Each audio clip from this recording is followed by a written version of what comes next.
Hi friends, நம்ம குக்கர்லேயே எப்படி சாதத்தை வடிக்கலாம் அப்படிங்கிறத பார்க்கலாம். ஸோ இந்த மாதிரி சின்ன சின்ன டிப்ஸ்க்கும் நம்ம சேனலை சப்ஸ்கிரைப் பண்ணுங்கள், பெல் பட்டனையும் கிளிக் பண்ணுங்கள். ஸோ வாங்க எப்படி செய்கிறதுன்னு பார்க்கலாம். ஃபஸ்ட்டு நான் ஒரு 2 டம்ளர் அரிசி எடுத்துக்கிறேன். அதை கழுவி எடுத்துக்கலாம். 1 டம்ளர் அரிசிக்கு 5 டம்ளர் தண்ணி சேர்த்துக்கலாம். நான் 2 டம்ளருக்கு 10 டம்ளர் தண்ணி சேர்த்துக்கிறேன். இப்போ மூடி போட்டு அடுப்பில் வச்சுக்கலாம். இப்போ வெயிட்டர் நம்ம போடக்கூடாது. அது மேலே நல்லா ஆவி வரணும். பாருங்கள், இன்னும் நல்லா ஆவி வந்ததுக்கப்புறம் நம்ம வெயிட்டரை போட்டுக்கலாம். வெயிட்டரை போட்டதுக்கப்புறம் 1 நிமிஷம் தான் இருக்கணும், அதுக்கு மேலே இருக்கக்கூடாது. வெயிட்டர் போட்டுட்டு ஒரே நிமிஷத்தில் நம்ம ஸ்டவ்வை ஆஃப் பண்ணிடலாம். ஸ்டவ்வை ஆஃப் பண்ணிவிட்டு சூடு ஆறுனதையும் நம்ம ஓப்பன் பண்ணிவிட்டு நம்ம பார்க்கலாம். பாருங்கள், சாதம் வெந்திருக்கு. இப்போ அந்த தண்ணியெல்லாம் வடிச்சிக்கலாம். சாதம் வடித்ததையும் நான் ஒரே 1 நிமிஷம் தான் வடிகட்டினேன். அதனால நான் திரும்பவும் மூடி போட்டுட்டு நான் அடுப்புலேயே வைக்கிறேன்.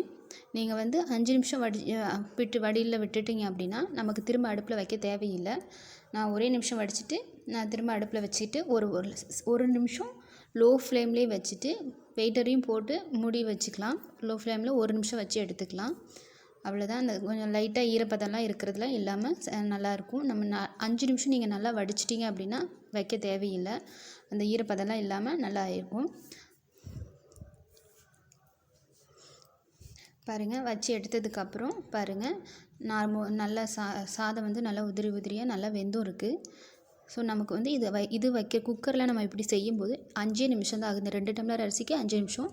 நான் 10 பேர்த்துக்கு சமைக்கும் போதும் 10 நிமிஷம் தான் ஆகும். நல்லா ஞாபகம் வச்சுக்கோங்க. நம்ம வெயிட் போட்டதுக்கப்புறம் 1 நிமிஷம் தான் வச்சுருக்கணும். விசில் வரக்கூடாது. இது மெயின்.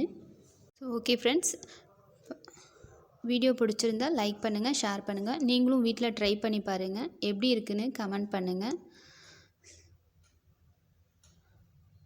ஓகே ஃப்ரெண்ட்ஸ், நீங்களும் வீட்டில் ட்ரை பண்ணி பாருங்கள். ட்ரை பண்ணி பார்த்துட்டு எப்படி இருக்குது அப்படிங்கிறத கமெண்ட் பண்ணுங்கள்.